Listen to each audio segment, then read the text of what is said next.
Hello there, and welcome to the recording of a brand new episode of Marketing Scoop, the podcast and YouTube Live at the moment that is brought to you by Semrush. On this episode, we're going to be recording episode 2.11, otherwise known as episode 11 of series 2. We're going to get going with the proper introductions very soon, but we'll give people a few moments to start to join us, because generally it takes people about 3, 4, 5 minutes to join us, be comfortable with the fact that we are actually broadcasting at the moment and start interacting in the chat. So we're starting to get a few live viewers already. Hello, welcome, and it's great to have you here. If you are watching us live at the moment, tell us a little bit about who you are in the chat, where in the world you happen to be from, what's your background, what digital marketing stories over the last year have been of particular interest to you, and indeed, do you have any opinion on what was the number one digital marketing story from the last year? Because that's what we're going to be discussing today. That's what the guests all have an opinion on today, and it will be very interesting indeed, because each of the guests involved, we've got 4 wonderful guests with us today that will be introduced very soon.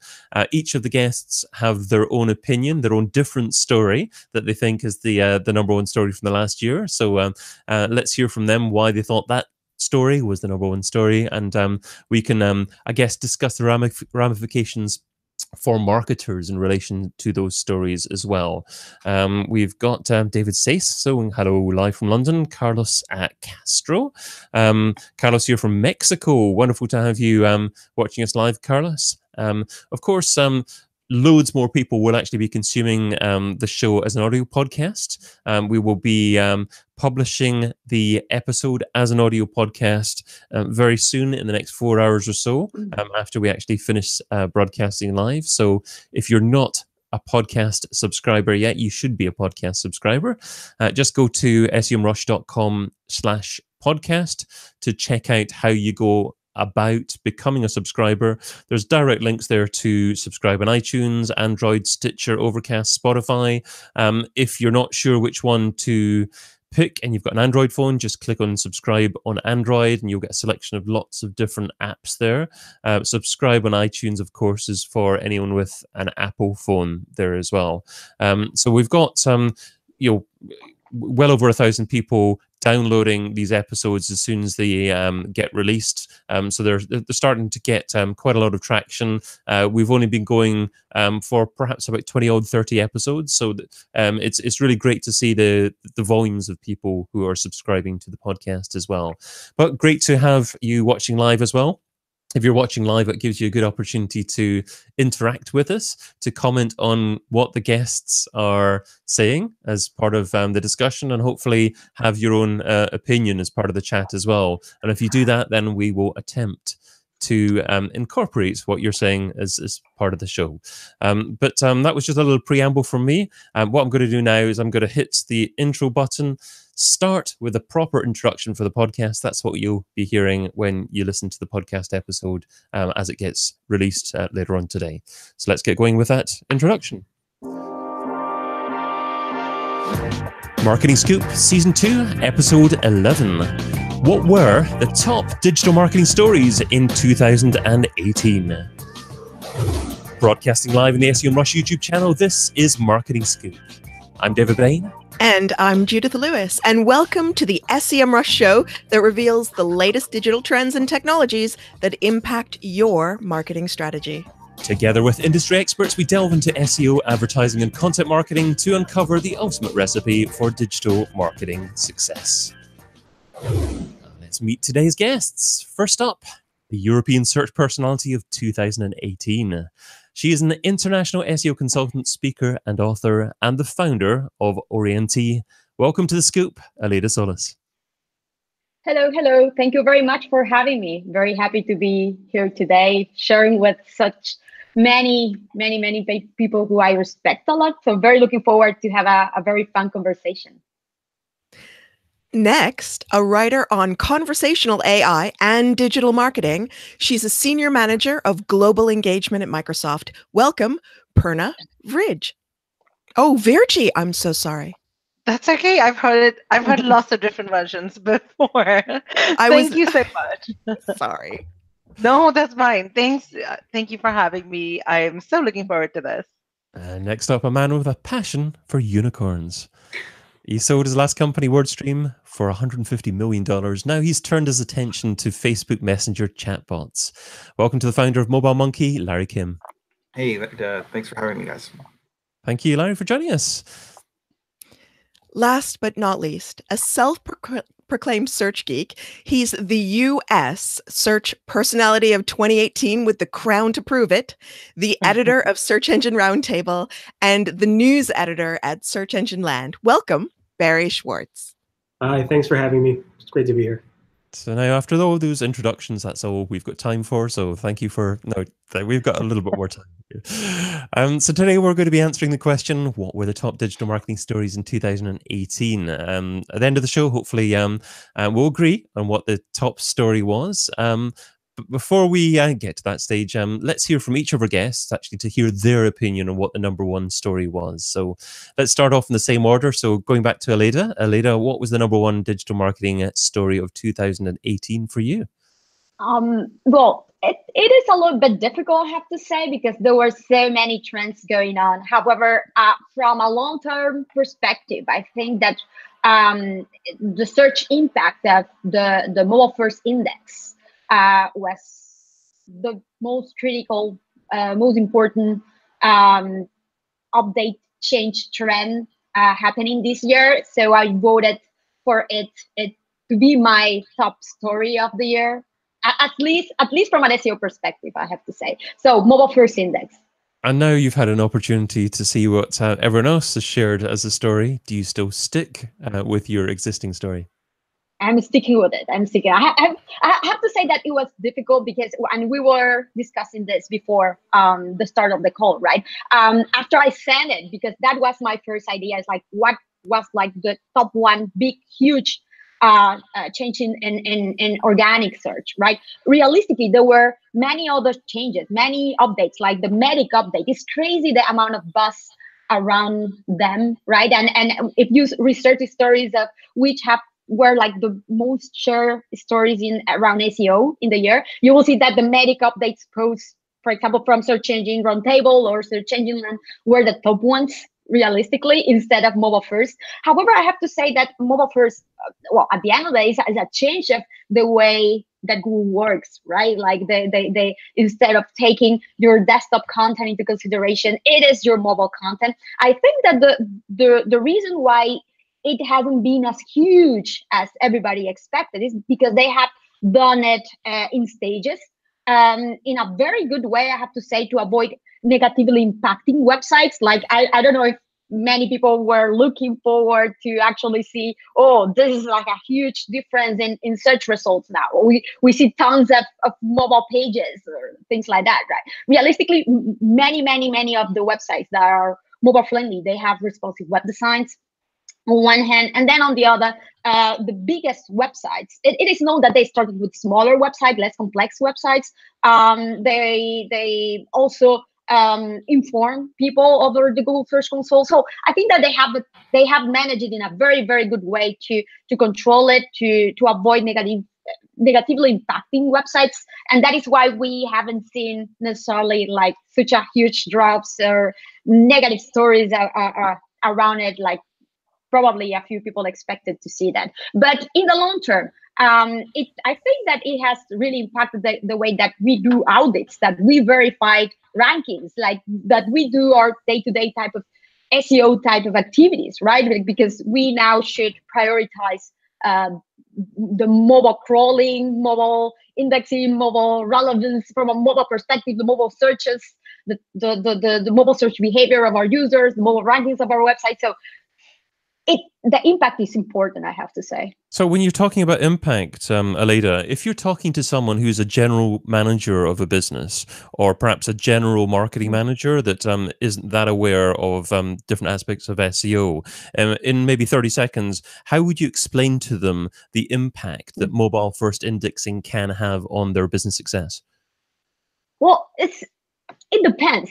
Again, if it is like a huge B2B that doesn't have that many searches from mobile devices because of their nature, their business model, right? Like the target market, probably the impact is not as big, it's not as huge. Like, for example, like a couple of years ago, I was doing an audit with a competitor of Tetra Pak, right? They sell machinery.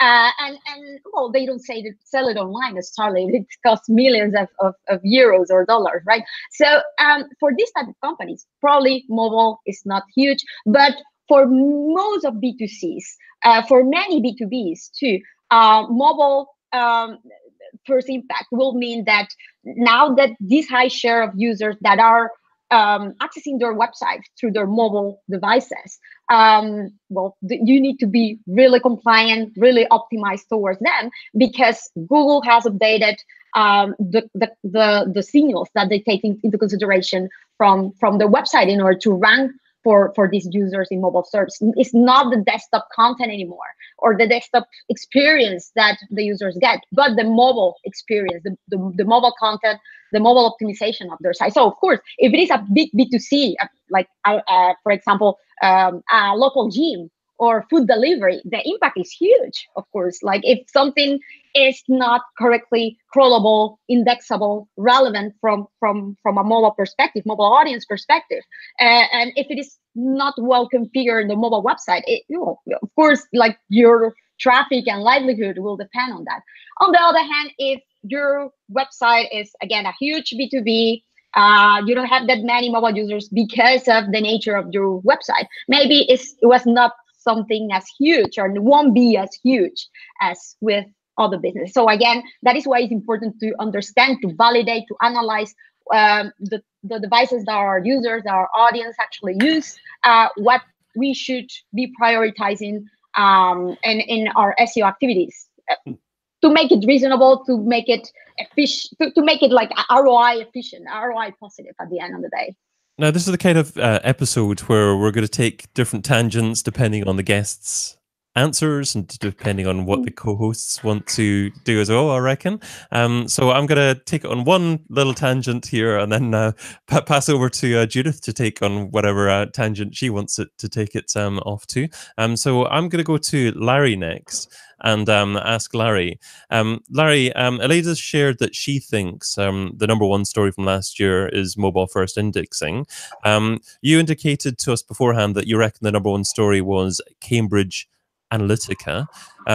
Why do you think that has a bigger impact on businesses in general than mobile first? Well, so the biggest story in marketing of 2018 is the Facebook newsfeed Armageddon, and by far, by orders of magnitude. I mean, it's not even close. I mean, mobile, it's kind of a, of course, mobile matters. It's like, but it's kind of a transition that's been happening over the last, 5-6 years. It's kind of more of the same. In 2018, we figured out, there's this, or a lot of people knew this already, but like the world figured out, woke up to this fundamental flaw in the newsfeed. We all know the story. These filter bubbles, like trying to create sort of like a personalized newspaper for yourself, just is absolutely terrible. And it's really difficult to quantify like the full impact and magnitude of the problems here. It's basically their entire business model is flawed. It's created interferences in elections, both here in the U.S.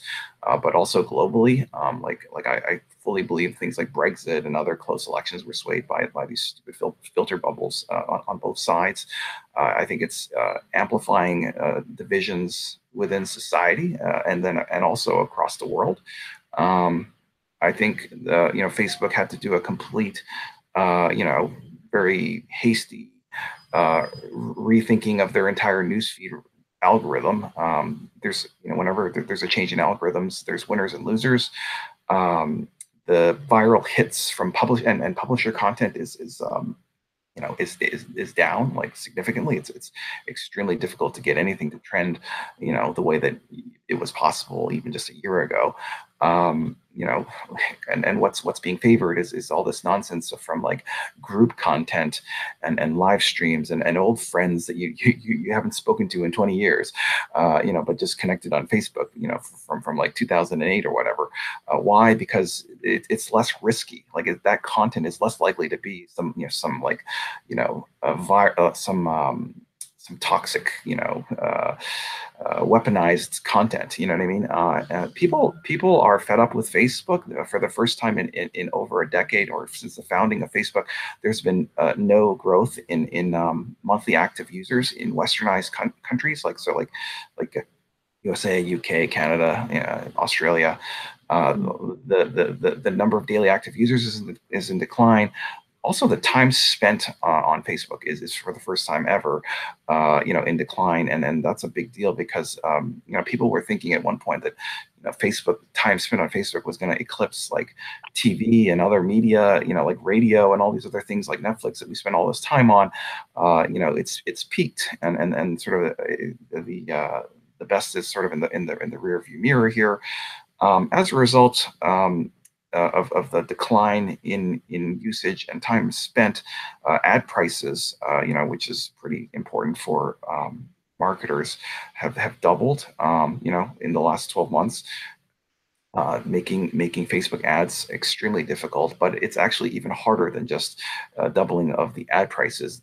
You know, all of this scrutiny as a result of this brouhaha has generated you know, significant changes in policies at Facebook. And so thousands of ad targeting criteria that marketers used to use to target their products have been, you know, anything that's been perceived as being, you know, super discriminatory in nature, such as job titles or ethnicity or political affiliations. These have all been shut down. You know, Facebook analytics, like the audience analytics capabilities that you have for analyzing the performance of your social and your paid campaigns, have been totally neutered. It's the equivalent of like, you know, 100 keyword not provided. You know, in Google, like I can't even get the audience size. So like if I upload an audience, it won't even tell me. It'll say your audience is between 1,000 and 1 million people. You know, like they won't give you the data. You know, and you know what, David, the biggest, you know, these are, any one of these things that I've been rattling off are massive, you know, global issues, you know, impacting marketers and individuals. But the biggest impact is actually is that Facebook's posture has been put on the defensive. No company can innovate when they're under siege. Okay, so like companies are great. They have this innovation phase where they're creating all this great stuff. Think about Microsoft in the 90s. Think about Google in the 2000s.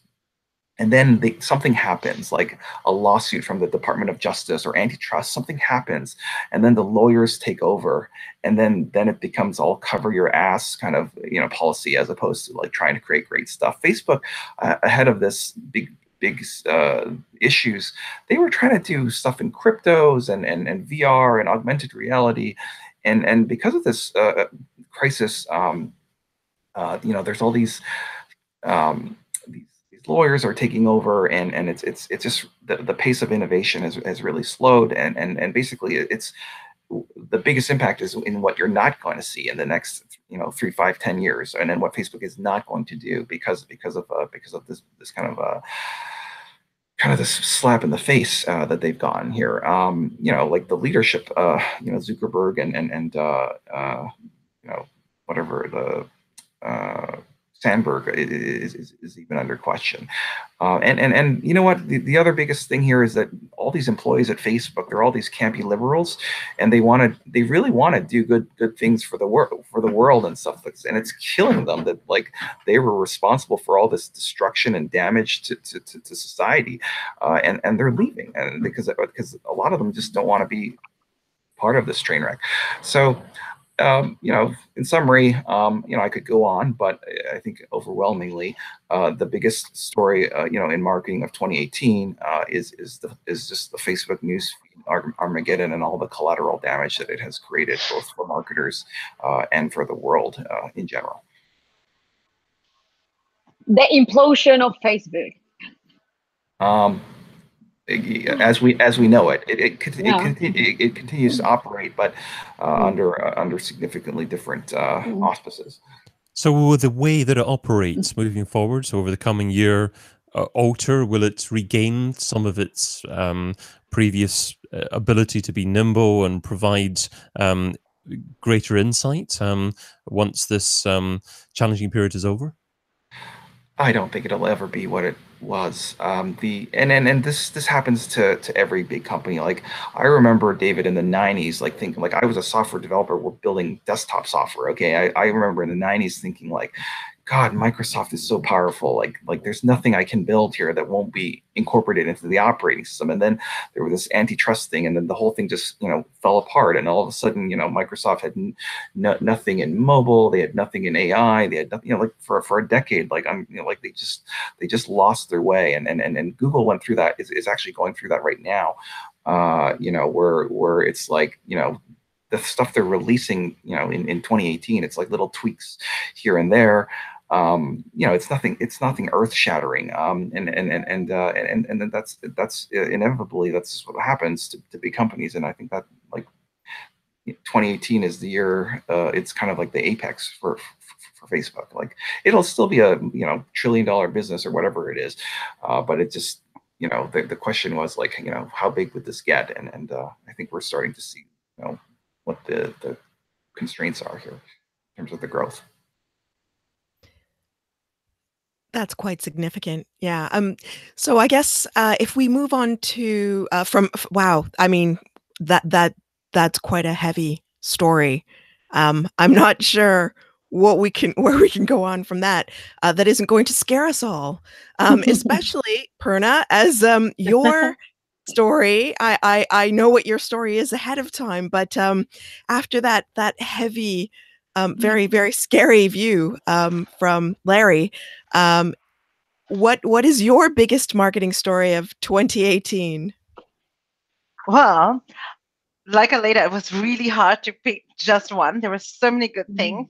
So I thought to myself, let me pick a story that actually allows me to segue into like 5 other stories. So it's a bit of a Trojan horse of a story, if I may. So I chose to go look under PPC a little bit, but it's broader than that. I wanted to talk about the launch of the Microsoft Audience Network, and not about the ads itself, but about the network per se, and of course the ads tie in, because it covers all the ways that search is maturing, and also maybe a little positive spin on what Larry was saying. It's like back to like the AI dominance and the growth in innovation. So this happened in May. It was announced in May, and then it was slowly. It's a product that's been in pilot, but what it's doing is it's allowing advertisers to really go from this whole like keyword dominated industry to now thinking about the customers and the intent. So it's sort of like advertising all grown up a little bit more. We saw some of it with Facebook when you could really tailor into your audiences and serve them relevant messaging. Yes, it would do well. When I was agency side before Microsoft, that kind of advertising worked well. But here, with powered by AI, we can understand all of these different intent signals without any personally identifiable information. So it's just different types of signals that include sort of browsing history, like preferred websites. You can also pull in a couple of data points from your LinkedIn profile, such as industry, job function, the company you work for. And all of these things can be used to really target the person so you reach them at the right time in the right place. This is really, really important because it ties back into my personal sort of burning passion point, which is about customer experience. It's like, what are we leaving people with? As consumers, with this advanced technology, our expectations have changed so rapidly. We're far less tolerant of irrelevant messaging or irrelevant ads, or things like the pop-ups that were still working like 4 or 5 years ago. I mean, that would never be okay now. So it's those expectations. If we want to look at some of the stats, research shows that 3 out of 4 customers really do not want to have anything that is irrelevant. Of course, makes perfect sense. But if we think on the plus side, on the profitability, what we found is that engaged customers who are really targeted will spend up to 60% more. That's a lot of money if you want to look at optimizing for lifetime value and as well as revenue per transaction. And that's where understanding your audience better comes in through these AI-powered signals. We're living in this world. So again, the other story that I wanted to sort of tie into this was how much data we have access to. And it's just overwhelming and not possible from a human standpoint to go through it all. But luckily, the machines are really good at looking at data. So if they can spot the trends, if they can spot correlations, if they can spot anything that highlights or different patterns that we can use to understand our audience, understand different motivations, understand the time and all that they would be more relevant to act on, then we can be far better at our job. So in that sense, I chose this story because it sort of ties in a whole bunch of different key trends, such as personalization, relevancy, customer experience, AI, and it shows how search is maturing. So I understand what you're saying, the point about no personally identifiable information. But having just heard what Larry was talking about Facebook and Cambridge Analytica, and we're talking about audiences, and we're talking about artificial intelligence, and how I remember from a previous podcast that you appeared on as well, talking about that AI that's come in from Bing working with advertising. Are we not worried about AIs taking over the control of creative things that we're doing with advertising and making it so personalized that we actually could accidentally create something that could be tracked back to a single person who was searching for how to kill their husband and get away with it? Perhaps for those of you who know that very old story. How safe, how dangerous, I guess I could say, how dangerous is it with like AI running our advertising? Yeah, that's a good question, right? And it's one that people have these concerns about. But for that, I say we should always think about AI as being complementary to what we're doing. It is not a takeover. So it's not even at the stage yet where it's going to like take over and kill us all. Like that's not even possible to do that. So for right now, I would say we should think about AI as an extension of ourselves. It's like this other hardworking member on our staff that can come in and do a lot of the heavy lifting. So where we can see AI helping us is in doing like automations, like adjusting bids on the fly. So you're only paying as much as you need to and not overbidding to get coverage. It'll raise the bids when you're more likely to get a conversion and so on. In that way, it can also help you create ads on the fly with things like dynamic search ads, where it can look at the content on your page and create an ad on the fly. So in all of those things, it can be helpful to save you time. And in terms of zoning in and your question about can it go as deep as one person? No. So it's been designed not to. For example, the groupings of the audience categories they're always much, much higher. So I think both LinkedIn and Microsoft do a minimum of 300 people in a group. It's much higher than some of our competitors, which we may group people in like 5s or 20s or even 100s. So it has to be at least 300. It doesn't store any sensitive information such as ethnicity or political affiliation or sexual orientation, like things like that. Just do not get stored to begin with. Neither does anything to do with like your phone number, address, or none of that stuff. It's been designed not to do that. I mean, from Larry's point, I mean, privacy is always ongoing. It's always shifting, and it's something that we're going to pay attention to. And as long as it's designed to respect the human from the start, the AI is certainly just there to make you more powerful and not tie in. So for example, Judith, I don't have to know who you are personally, but if I said that I wanted to target somebody of this age range who lives in London and who likes chocolate and also maybe has traveled to Spain recently, that will give me a good amount of information to target, but there could be, again, hundreds of people who could fit that description. I don't necessarily need to hone it down to you. So there are hundreds of people out there who have recently visited Spain and love chocolate, and that's 2 shots for those of you playing along at home. There's a drinking game apparently that has been developing around the mentions of chocolate, and that's 3 in the podcast. So privacy has obviously been discussed a lot so far in the episodes, and that's obviously an important part of it. But it's also consumer trust as well. And I mean, I feel personally, rightly or wrongly, that I probably trust Microsoft more now than maybe other big players. And I think that's partly because of my experience on LinkedIn as well, compared with Facebook. Because if I publish a video, for instance, on Facebook, I'd be lucky to get a couple of hundred views quite quickly. But if I publish a video on LinkedIn, I can get 5,000 views within a few days. And Organically, absolutely, yeah. And there's not that organic reach at all on Facebook now. You know, maybe a little bit personally, but hardly anything that can be relied on. Nothing significant.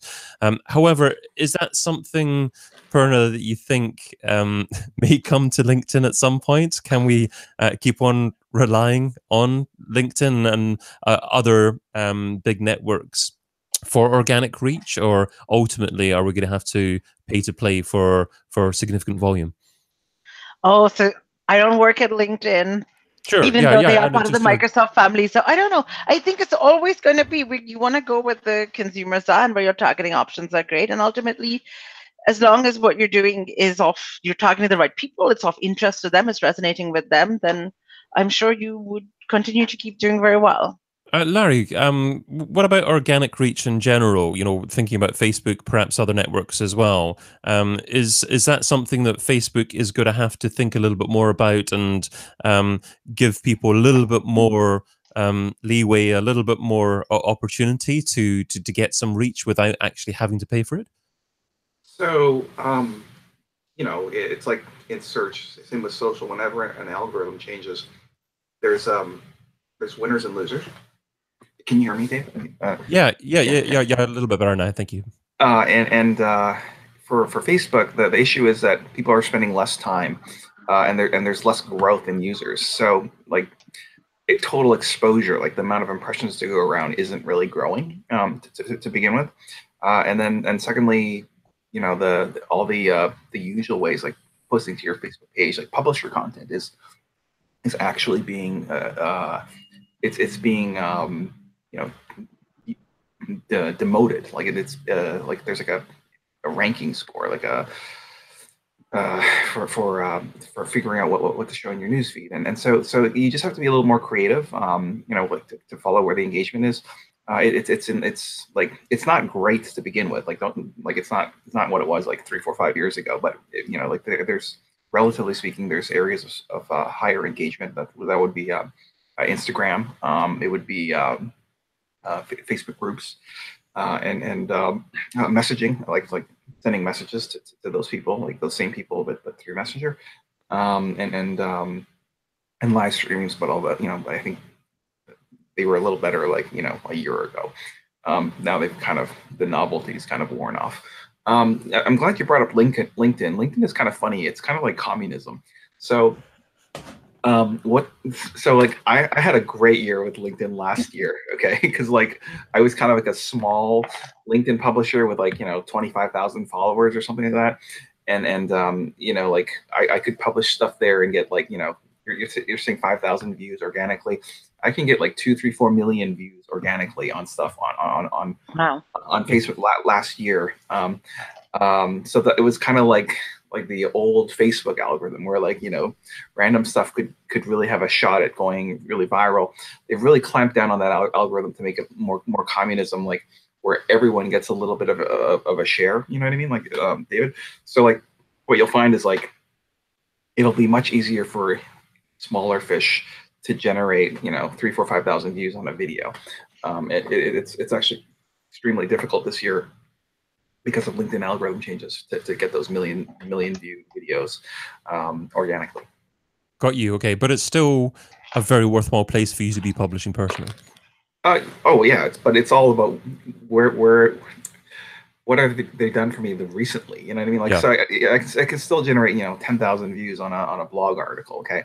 But for LinkedIn, it's more about volume, the volume of videos that you publish, because you get. No.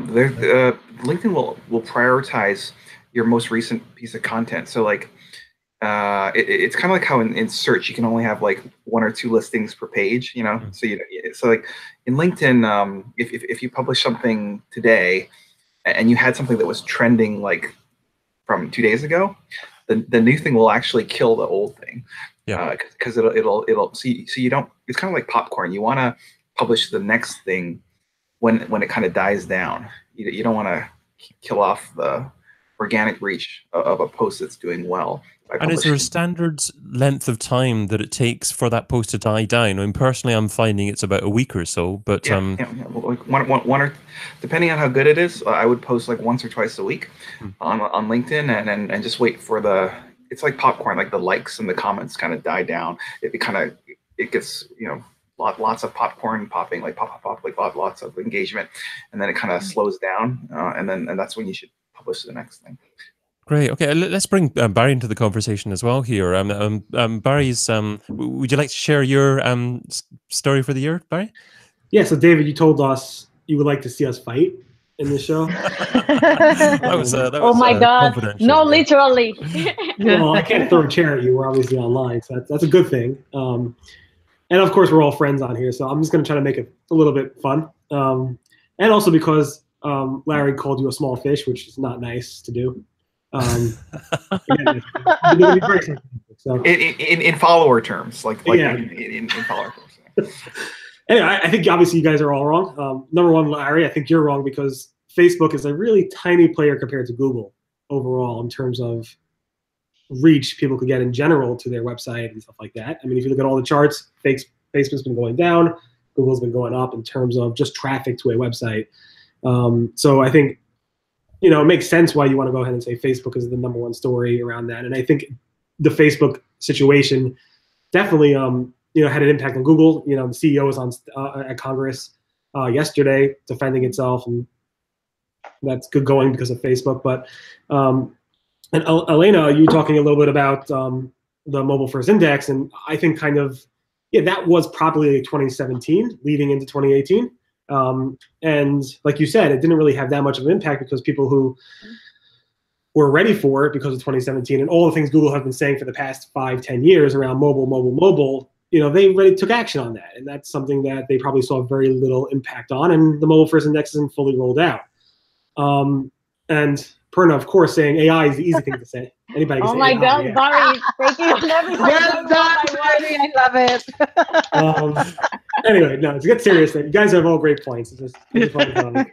But I personally think, in terms of what is probably the most important thing, obviously it's Google related. Nobody's going to argue with that. Google is the most important thing out there for digital marketers. And within that, I think thinking about, voice assistants, Google Assistant, voice search, and then obviously Google slipping in this 0 results where you do a search for something time-based or something conversion-based. Google tested early in the year. They quickly pulled it back, where if you did a search for date in London or time in London, it would show you just one answer in mobile and desktop. And that was scary to a lot of people because where are the search results? Google's a search engine, and we're not showing search results. But of course, I have like 3 Google Assistants on my desk, on an Alexa device. I have Siri. I have tons of stuff all over the place here, and I try not to say the words so they don't go crazy. But I have it in my car. People have it on their ovens and fridges and stuff like that. Voice search and voice assistants and Google Assistant, all these types of things are everywhere now. They're built into your thermostats. They're built in everywhere you go. You can't really get away from it. Well, Facebook is evil with Alexa listening to everything you're saying, even if you don't trigger it at all. Google's taking the more, private approach where you have to actually trigger something, say the trigger word to actually activate it.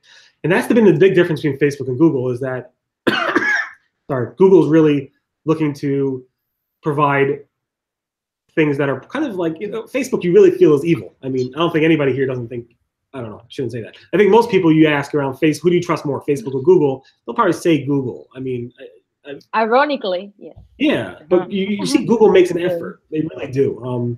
And it also shows you, if you ever watch these congressional hearings, how dumb Congress is, and you can't blame them. They, we're experts in those fields, and they have to be experts in every field, from water, health, to internet in business, to medical procedures and stuff like that. So I don't blame them per se, but I really think really thinking about like Google showing us the zero result and then ultimately going forward with the zero result. You got to imagine, where is that going to go in the future? Like, there's only, with voice search, you only have one answer. You can only ask it one question and get really back one answer, although they can diversify that and say, well, if you meant this or meant that, and try to diversify that a little bit.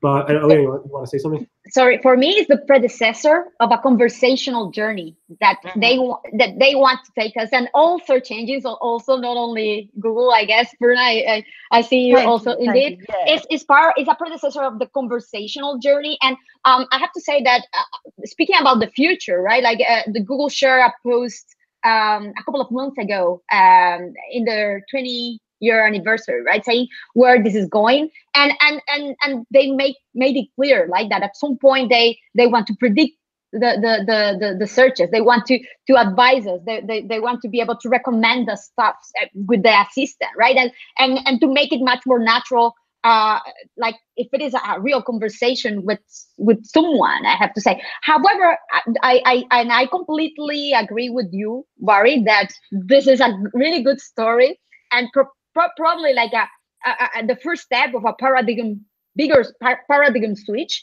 However, I have to say that what I didn't like about it is that a lot of people took it as everything is going to go voice, and voice is going to kill SEO again, something like that, right? Realistically, the searches for which Google and any search engine can realistically provide one answer to, or a zero result without damaging the user experience are very limited, are factual type of searches, right? They cannot intend to do this with, for example, when you compare products, when you want to know prices, when you want to learn more in the customer journey, right? Like there is a limited group of queries for that. But going back to blaming Larry and Facebook, that service made people really lazy. They don't want to read. They don't want to research. They just want to be told what to do.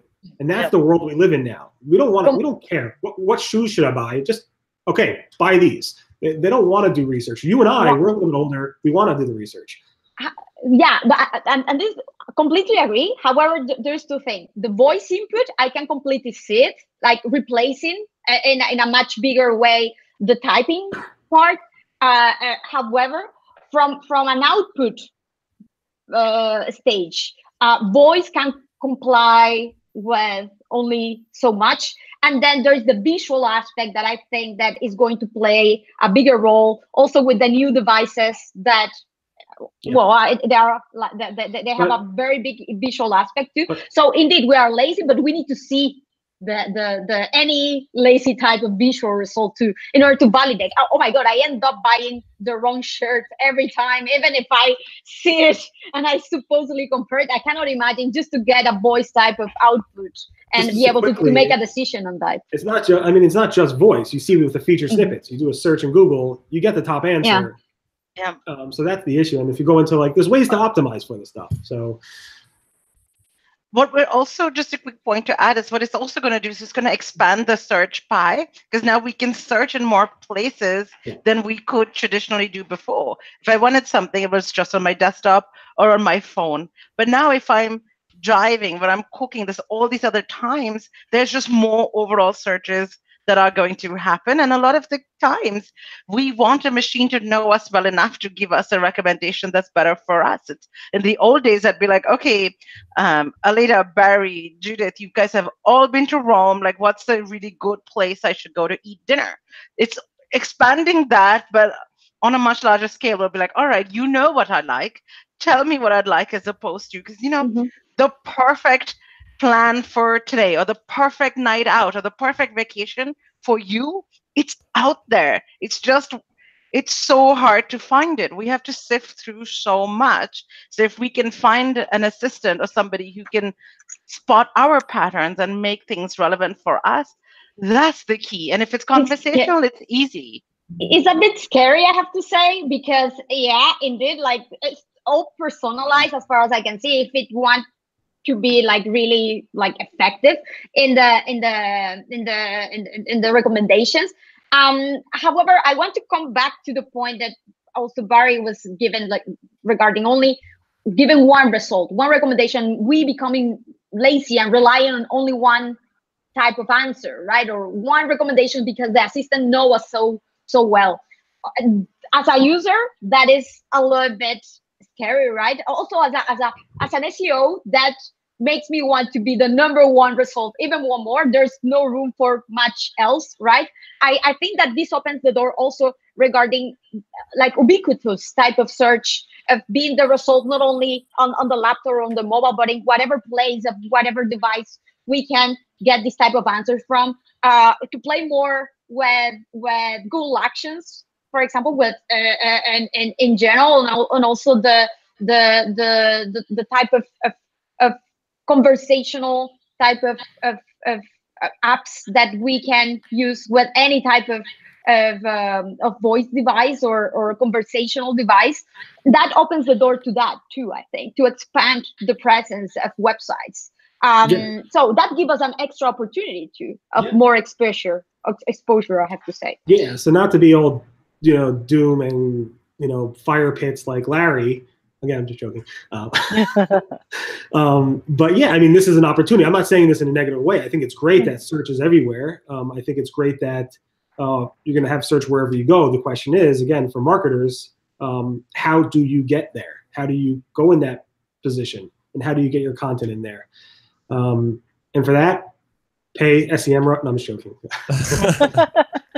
So let's bring some independent adjudicators in here. Purna, out of mobile first or zero results SERP, which story is a more important story for the past year? Oh man, I have to pick. For me, because I have such a bias towards voice and the customer experience, I'm going to go with zero results. I'm sorry, Aleyda, I love you as well. The mobile first is very important. One note to Barry. So yes. Larry, what's your opinion of this one? Which story is more important? I cannot believe that you guys. I cannot believe that you're bringing up stories about search. Nothing interesting in search has happened in 2018. It's crickets. Larry, I would vote for you if you had mentioned the implosion of Google Plus instead of Facebook. So nil point each from mobile first index. Give me a break. This is like the thing that they've been talking about for like. Oh, it's coming. Like it's like the boy who cried wolf. Like Gary. Gary's been talking about this thing. It's like it's coming next month. He's been saying this for years. I don't see how that's interesting. And the zero results page thing. Barry, there's a button called I'm feeling lucky. Okay. It's been around for 20 years. That's the same thing what we're talking about here. You just click the button and it goes to where it doesn't give you a search result page. So that's definitely not new. It's been around for over 20 years. I think the question was like, what's like the big story of 2018 that implies something has to be. I think that there are two sides of it, though, Larry. I see your point. Like realistically, having a bigger impact as a society, we can say that the Facebook story is a little bit like the consequence of everything what was happening in the previous years regarding the elections and the influence of Facebook as a social network and platform. In society in general, so that is an important, very influence, more impacting more than marketing, right? So from that sense, you're definitely right. From a marketing perspective, though, what's happened has influenced probably only the people relying on Facebook from an organic perspective, a little bit on doing social ads too, a little bit, but search plays a bigger role in from a digital marketing perspective. I have to say. So the good story probably. impactful. Respectfully, Larry again. It's just Larry, you again not listening to the question. He asked a question. Which one of those stories? Not your story. Which one of the other stories where it should be the main story? I don't even consider them news. Like I really struggle with this. Like there's the I'm feeling lucky button. Like it's gotten a little better. Burn. All right. No, I have to say, if I can vote, I have to say, no, definitely, Barry, you're into something, but don't call it the position 0 or the one answer. No, call it conversational, the paradigm switch. So just to be fair, I did tell conversational. David a bunch of things. He used position 0, 0 result. I kind of categorize it as, the virtual assistant or voice assistant. Yes, I like that. My vote goes out, Jim. Yeah, mine too. So AI is taking over the world. Facebook did try to do some assistant stuff. I mean, next year we're going to live in a Minority Report type of world already, predicting our crimes and everything. David, I have an issue here with this panel. We're just so hopelessly Google biased. None of the people here are Facebook marketers. I mean, Barry just said something extraordinary. He said Facebook doesn't matter. Barry, there's more advertisers on Facebook than there are on Google. Okay, it's something like 5.5 million on Facebook. Traffic drivers. Google is a bigger traffic driver than Facebook. 3.5 million advertisers on Google. Okay, there's more social media Facebook page managers than there are SEOs. There's over 100 million Facebook business pages out there. From a traffic and conversion driving perspective, though, Google search definitely brings more to Google. Aleyda, you're just like, of course you think that way because you're a search marketer. But believe it or not, there's businesses that don't they don't sell to search. They sell to demographics. They sell to interests. They sell to behaviors. But search engines do that too, like Google and Bing both do that with the demo targeting, the interest, like in-market audiences, etc. It's a joke. It's like a way of segmenting the keywords. Larry, you sound like a politician. I mean, you put up a couple samples, some people that it helped, and some businesses that it helped. You look at the data. Overall, the most traffic and conversions are coming from search. Facebook will be around for another, couple years or so, maybe. By the time you sell your next company, this is classic search engine. This is classic search engine blindness. Okay, search sits at the very, very bottom of a funnel. And they just cherry pick the conversions of branded searches. And then say, oh well, my branded searches converted at 50% or 60%. I was like, WTF, where do you think that brand awareness was generated? It wasn't on Google. You just have to take a wider view here, Barry. By definition, for search to work, people have to know what to search for in the first place. So where does this demand creation happen? It's usually Instagram. It's usually not Twitter. It's not on Google, okay? And so there really, trust me, Barry, there really is this other big world here of demand generation and not just demand harvesting. I think it's not on Google.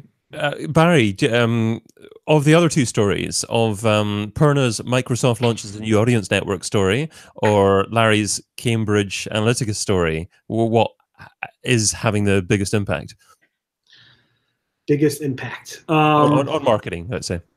In general, okay, I'll go with Larry just because the amount of Facebook, how much it changed Facebook marketing and what they could target and what data they could get out was way more than anything else. I mean, what Facebook was doing was completely borderline unethical in terms of what you could do with it. And I'm a developer. I was able to get so much garbage out of Facebook that was like, oh my God, I can't believe you could get that information out of there.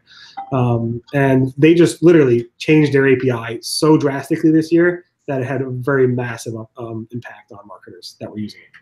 The few that were using it, the small fish that were using it. It even broke Tinder. like 1 million singles will never forgive Mark Zuckerberg. Now they got to search for a date in London. In essence, though, if we look at the core of all the different stories, the thread that kind of runs through it is machine learning and artificial intelligence. So, yeah, in a sense, Purna, you kind of win. Yay! Yes. Do I get chocolate? Yes, always. I will send you chocolate. Gold AI medal, gold medal AI chocolate to Judith for bringing it all together there. AI is like water, okay, or air. You know, it's just so orthogonal to everything. You know, like what is an AI? You know. So We'll talk about air too. we're No coming one up talked to, about GDPR. No one talked about Amazon. I'm interested about that. I mean, it's a good thing that some of those were left behind because there's so much talk about them. so much to talk about. We're coming up towards the hour mark, so we've not got much time left. Let's leave our listener with one hopefully actionable takeaway from each of the news stories. So maybe starting off with Aleyda. Aleyda, what is the biggest impact that mobile first is having on marketers or should have on marketers? In SEO is to switch a little bit the ways that we do our work and report on our work, for sure. Prioritizing to do our research, our validations, our analysis, our reporting with the mobile presence of the websites of our clients, of our own websites, and mobile results too. Yeah. Superb stuff. Okay, of course you can find Aleyda over at aleydasolis.com. Thank you so much for joining us, Aleyda. And Barry, zero search results. What kind of impact is that? Yeah, I mean, actionable stuff. You should obviously look at. It depends on the type of zero result you're looking at, but featured snippets, how to get there, things like structure markups, structured data, stuff like that. You need to look at, and just it's constantly changing. So, and the AI, of course, the air. So, yeah. Of course, you can find Barry over at rustybrick.com. And Larry, what actionable takeaway can marketers take away from the Cambridge Analytica story? Don't trust Facebook. Larry, your voice is getting higher. So I think you just have to follow the engagement. It's like a shell game, just like Google tells you to jump, you have to jump. It's just move to groups, Instagram, live streams, and messaging. Like that's where the engagement is. And then ads are kind of getting really difficult, and as is traditional page publishing. Great stuff. And of course, you can find Larry over at mobilemonkey.com. And Purna, from your story, what's one actionable step that a marketer could take? I think marketers should look at exploring audience marketing if they haven't already. So whether it's something like in-market audiences that's available on both Google and Bing ads, or if you can delve deeper into some of these LinkedIn targeting options that are unique to Bing as well. So have a look, test it out, try to change your thinking from this keyword focused world to more about intent and relevancy. Superb. Of course, Purna is Senior Manager of Global Engagements from Microsoft. You can find her over LinkedIn. I've been David Bain. I'm your co-host. You can find me at digitalmarketingradio.com. And I'm Judith Lewis, your other co-host. You can find me at decabit.com. We'll be recording the next episode, Season 2, Episode 12 of The Scoop, in a private location at the beginning of next week. Not live to the general public this time, but the podcast episode will be released as usual on Wednesday. And that episode will be looking at integrated marketing strategy learnings from the Semrush Australia Search Award winners and nominees. If you like what you heard today, make sure you subscribe to the audio podcast too. Just head over to semrush.com/podcast and find the link there to your favorite show on Spotify, Apple Podcasts, Android, and all other good podcast stories. And remember, don't just listen. Subscribe to the show. Subscribers help our rankings, so that would be much appreciated. Until next time, be fantabulous and do one thing that scares you. Adios.